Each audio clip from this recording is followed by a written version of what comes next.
नबी पाक सल्लल्लाहु अलैहि वसल्लम ने इरशाद फरमाया, मैं पूरी जिम्मेदारी दे नाल गल कर रहा, आपने फरमाया हर बंदा बख्शिश दी उम्मीद रख लवे। मैं दाएं बाएं देख रहा हूं, कोई चेहरे खुश होने वाले। हर बंदा बख्शिश की उम्मीद रख ले, सहाबा का दुश्मन बख्शिश की उम्मीद ना रखे।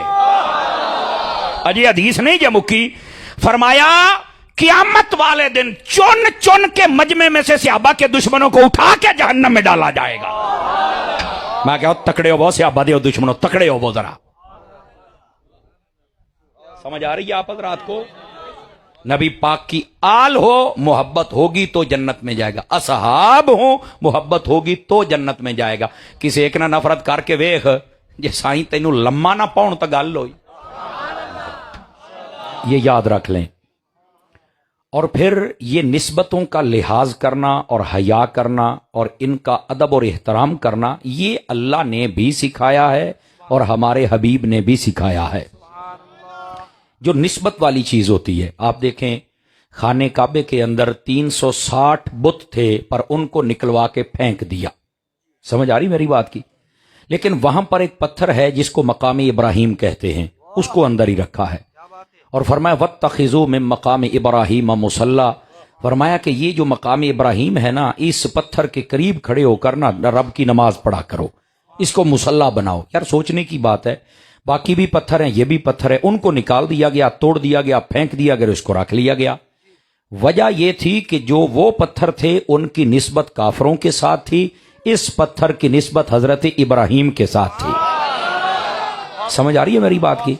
तो ये जो निस्बत वाली चीजें होती हैं, इनका अदब व एहतराम ये हमें बताया गया है। और फिर देखें, सिर्फ निस्बत इतनी मिल जाए कि एक वलिया औरत या एक नबी की बीवी और एक नबी की मां, जिसको हजरत हाजरा कहते हैं, वो सिर्फ सफा से मरवा पर चल पड़े, तो अल्लाह तबारक व तआला कुरान में फरमाता है कि ये जो सफा मरवा पहाड़ियां हैं, ये अल्लाह की निशानियां हैं।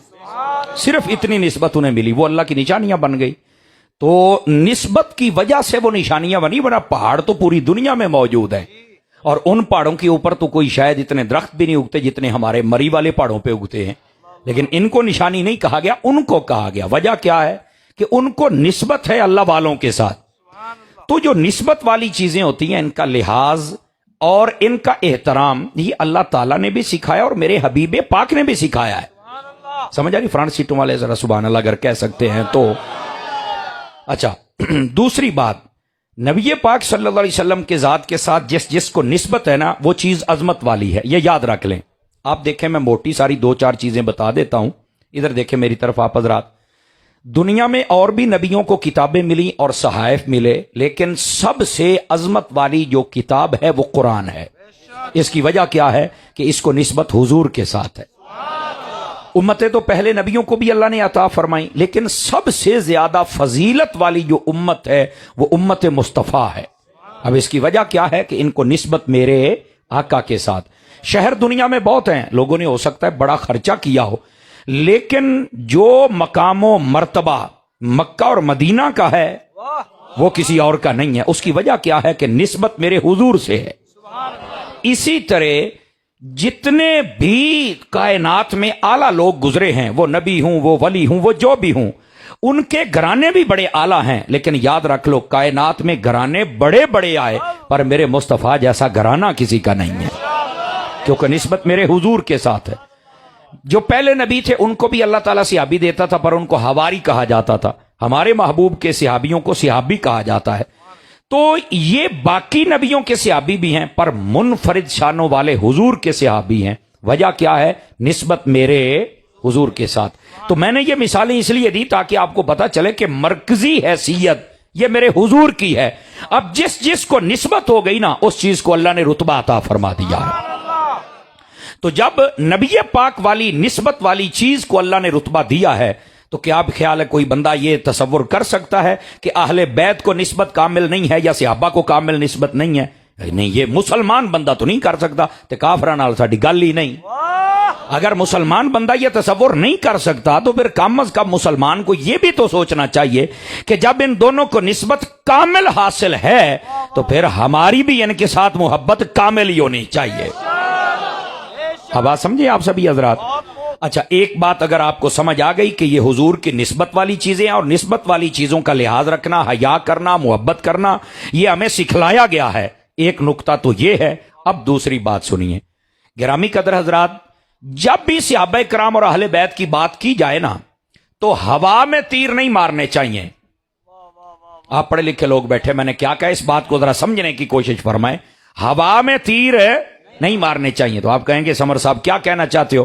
میں نے کہا جب بھی ان کو ڈسکس کرنا ہے نا تو ایسے نہیں سجے کھبے دیاں گلاں چکیاں ہلا لالا پائی تے ٹر گیا بندے دا پتر بن. یہ جب بھی صحابہ اہل بیت کو بیان کرنا ہے یا قرآن سے بیان کرو یا حدیث سے بیان کرو. سمجھ آ رہی ہے؟ اہل سنت کے نزدیک تاریخ بھی وہ معتبر ہے جو قرآن و حدیث کے مطابق ہو، مواصل ہو، اور جو قرآن و حدیث کے مطابق نہ ہو ہم تو اٹھا کے ماریں گے پیچھے. اس تاریخ کی کیا حیثیت ہے؟ ہمارے پاس قرآن جو ہے. 5-7 بندے 5 کلو دا سیری لا کے گزارا کر دے پے ہو، بولو سبحان اللہ. سمجھ آ رہی ہے؟ ہمارے نزدیک جو رتبہ ہے وہ قرآن و حدیث کا ہے. تو جو چیز قرآن و حدیث کے زاویے اور لکیر کے نیچے آئے گی ہم مان لیں گے، جو نہیں آئے گی اسی کی میں منی ہے بھائی. سمجھ آئی؟ تو جب بھی صحابہ اور اہل بیت کو ڈسکس کیا جائے قرآن سے یا حدیث سے، آپ کہیں گے بھی اس کا مطلب کیا ہے، ذرا ہمیں بھی سمجھاؤ. میں نے کہا اس لیے کہ یہ جو صحابہ اور اہل بیت ہے نا یہ تاریخی ہستیاں نہیں ہیں، یہ قرآنی ہستیاں ہیں. تو جب یہ قرآنی ہستیاں ہیں تو بابا قرآن و حدیث پڑھ کے بیان کر. ہستیاں وہ قرآنی ہیں اور حوالے تاریخ کے ہیں. بندہ بن. آواز کمزوروں والی ہے، جو سنی بیٹھا ہے ذرا مسکرا کے بولے سبحان اللہ پیار کے. یہ دوسرا نقطہ ہے. پہلا کہ ہر نسبت کا حیا کرنا ہے، اور یہ دونوں نسبت والی چیزیں ہیں، ان کا حیا مسلمان کرے گا. اور دوسرا نقطہ کیا ہے کہ جب بھی ان کا ذکر کیا جائے یا قرآن سے یا حدیث سے، چونکہ یہ قرآنی ہستیاں ہیں، یہ تاریخی نہیں ہے، یہ تو ہم کیسے مان جائیں بھائی. اچھا، تیسری بات بڑی سمجھنے والی ہے. محبوب کریم علیہ السلام کے جو صحابہ کرام ہے نا ان میں پارٹیشن درجات کی تو ہے کہ اس کا درجہ کتنا ہے. جیسے سب سے زیادہ درجہ صدیق اکبر کا ہے، اس کے بعد فاروق اعظم کا، پھر عثمان غنی کا، پھر مولا علی کا. سمجھ آ رہی ہے؟ اور جو اس ترتیب کو نہ مانے وہ سنی نہیں، اور اگر مولوی ہو تو اس کے پیچھے نماز نہیں ہوتی، پیر ہو تو پیر بن نہیں سکتا. 5-4 بندے رنگ پان گئے ہو، لگتا ہے تھوڑی کو رشتہ داری لگتی ہے ادھا دے بندے دے نال. سمجھ آ رہی ہے میری بات کی؟ بالکل وہ بندہ لائق اعتبار ہے ہی نہیں، چونکہ جس نے میرے نبی کے پہلے خلیفہ پر اعتبار نہیں کیا وہ بندہ بھی اعتبار والا ہے، وہی اعتبار والا بندہ نہیں. یہ یاد رکھ لے، میں سنیوں سے کلام کر رہا ہوں. میری طرف دیکھیں حضرات، آپ میرے بھائی گرامی قدر حضرات، تو جب بھی صحابہ کرام کی بات ہو درجات آپ بیان کر سکتے ہیں، لیکن یہ یاد رکھنا جیسے دنیاوی لوگ جو ہوتے ہیں نا ان کے 2 شعبے عمومی طور پہ ہوتے ہیں، نیک اور بد، اچھے اور برے. ایسے صحابہ اور اہل بیت میں تم 2 پارٹیشن نہیں کر سکتے، کچھ نیک ہیں کچھ برے، یہ کر ہی نہیں سکتے. جو اہل بیت اور صحابی ہیں وہ ہیں ہی نیک. توجہ نہیں فرما رہے؟ یہ بڑی گہری بات کئی بندے پہلی مرتبہ سن رہے ہوں گے. ان کے بارے میں ہم یہ نہیں کہہ سکتے کہ یہ اچھے ہیں یہ برے ہیں. جو ان کے لیے اچھا کہے وہ اچھا ہے، جو برا کہے رج کے برا ہے. یہ بندے کی میں بات کر رہا ہوں. رہ گئی صحابہ کی بات، وہ اچھے ہی اچھے ہیں. آپ کہیں گے کیوں؟ میں نے کہا قرآن پڑھ. اللہ رب العزت فرماتا ہے وَأَلْزَمَهُمْ كَلِمَةَ التَّقْوَى، ہم نے ان کے دلوں میں بھی تقوی فٹ کر دیا ہے. تو جن کو رب مہرے لگائے اور گارنٹیاں دے اس کے بارے میں کوئی شک کرے اور جا پہلے اپنا ابا لب.